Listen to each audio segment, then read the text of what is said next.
2013 Dodge Charger. It's the RT with the 5.7 liter Hemi, and I love it. My name is Alex Armstead. I live currently in North Las Vegas, Nevada. Grew up in Nanakuli, Hawaii, and I am a U.S. military contractor. I didn't get the 6'4" because at the time I was still active duty in the military. They don't like to pay well. So I was like, oh, well, I can afford, this Charger. And actually, this was when I just separated the military. So this was my getting out of the military gift to myself.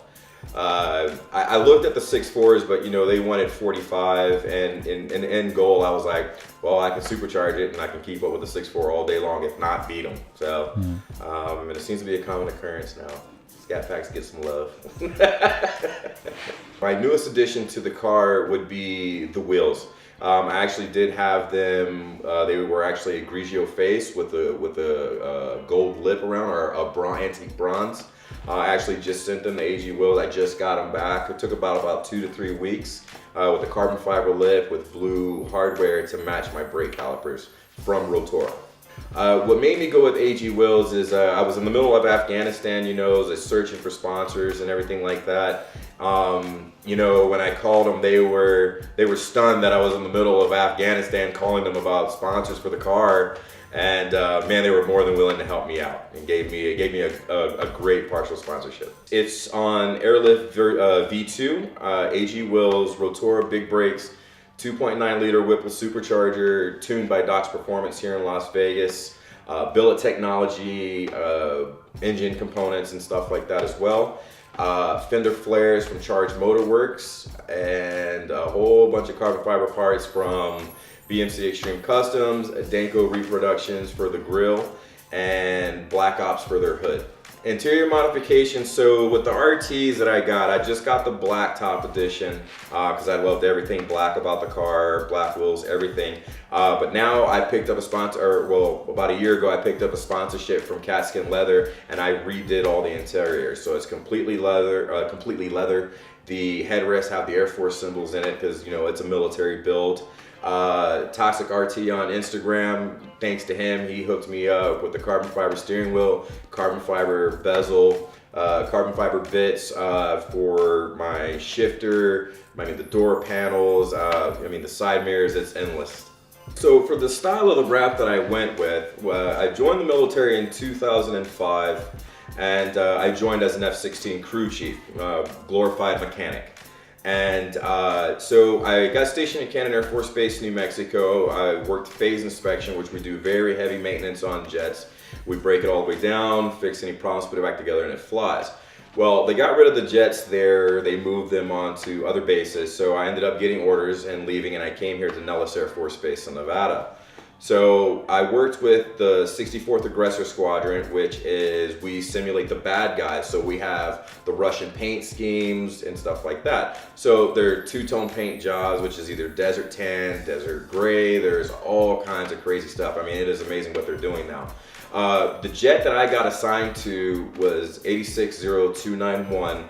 We called it 29 Buns because this jet was amazing. So it had a desert tan theme to it. So it was the desert tan with the desert brown.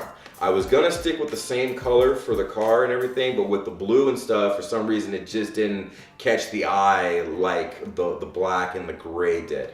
So when I got in contact with Skeppel and see if he can design something for me, I sent him a picture of my jet that I used to work on, and he made it work, man. We wanted it to be battle torn, worn. It's been through, some harsh times. As we all have from our walks of life. On top of the roof, that's why I have the American flag with the Punisher symbol. We're always charging forward, never gonna change that. That's just the American way. And so what we did is we gone back and forth about the design and everything like that, figuring out different things. We wanted it to be aircraft themed. And there are some pretty good looking ones out there like that. The one that stuck out with me with this one when we did it, when it was finished and we agreed on it, was the paint scheme is exactly as it was on the jet that I crewed for 5.5 years, almost 6 years. So I grew up in Nanakuli, Hawaii. I was born in Columbus, Georgia. Both of my parents were in the Army at the time. and then we moved to Hawaii when I was really young. The car scene was actually really good back in the day when I was growing up in high school. I say back in the day like I'm ancient or something, Jesus Christ. So let's see, late 90s, early 2000s. You know, it was really good. My most favorite car, nothing against my Charger, but I had a 93 240 Fastback. So I mean, this car was amazing. I mean, it had 145,000 miles and not even a scratch. It belonged to this wonderful lady who gave it to me for only $3,500. But as the car scene, you know, so of course we're drifting and everything, and the racetrack that we had out there was a pretty awesome racetrack. But we had this place that we called Triangles, and all it did was just these real sharp 90-degree turns, but the roads were really wide. So we'd sit there and just drift and all left and right. I was like, I can't tell you how many times I had to change suspension components because I'm smacking that nice little concrete curve because I wasn't any good. Let alone I didn't have an LSD in the rear end of it, so I'm over here e-braking everything. Good times, expensive, but good times. So actually growing up in Hawaii, I didn't do any car shows and car meetings and stuff like that. All we did was we get the random text, hey, show up at Triangles down there in Ewa Beach, Hawaii, and we just go down there and drift and have fun and wild out. Actually, my very first car show that I ever did was here in Las Vegas, not even after my deployment, after buying the car, after I lowered it. Oh, it was the St. Jude's. We actually went to St. Jude's. We all met up and went to St. Jude's and did some charity work down there and donated some gifts. It was amazing, and I was hooked on from there, especially with the charity work. So I am with Lowered and Lifted Lifestyles. Usually I like to try to run Nomad because, you know, so many car clubs these days have their drama and stuff, but you know, stuck with the great people that I'm with, and we're all friends. I mean, we rag on each other, we all talk crap about each other's cars, and it's amazing, but it makes every one of us better, and we all really are a big family. So I was actually at Dodge buying some parts for my car when I was doing some modifications, and there was a gentleman that worked there and was telling me, you know, wanted to see my car because I was in there quite often getting parts, probably from something I messed up.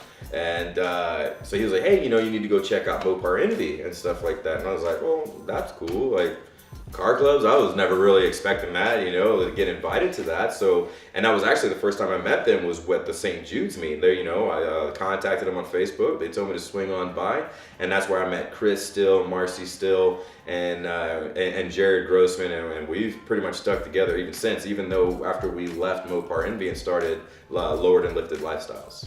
The dream car right now for me, it's always been the 1991 NSX, pretty much any year, but I fell in love with that car, and you know, when I was a kid, as a lot of us have, and but as of lately, it has kind of shifted and transformed into the ACR Viper, anywhere from the 2013 to current. I'm hoping Dodge brings them back out so they can drop the price of the ones they got out right now, but we all know how that goes. And but yeah, I'm really reaching towards getting an ACR Viper, some here within a year or two. Yes, ACR Gene, my man. This is one of the most wonderful gentlemen that I've ever met. You know, he just loves cars, you know, and he has a Viper and a Demon, and you know, he's trying to get me in a Viper bag because we were at the car show this past weekend. He's like, hey man, hop in the Viper. He's like, you might be a little tall. And I was like, oh, I don't care. I'm gonna fit. It don't matter. I don't care if I'm uncomfortable. I'm gonna fit in that thing. So I got to sit in it and stuff like that. And then, and this is where the swing came from. And I looked at him and I was like, Gene, I'm getting the Viper, dude. I'm getting the Viper. It's over. So I am at a little bit of a crossroads with this car. You know, she turned out better than I could ever imagine. Really now is to probably pump up the power and stuff like that. So with the Whipple and everything, you know, I do have the tune that I got from Docs, obviously with emissions, because I'm actually having smog problems right now with the long tubes, good times. And so, you know, the plan is to, you know, we get, you know, a good tuner that are really good with these things, because I'm still learning a lot of this myself, especially with engine builds. You know, hopefully, you know, when I get back from a deployment, I can come home and I can rip this motor out and forge it from top to bottom, you know, change the compression, stroke, might even stroke it to a 392, and I know I'll catch flack from the 6.4 guys for that, but I'll try my best to keep it 5.7 based. But I mean, and the goal is really to lay down some Hellcat numbers.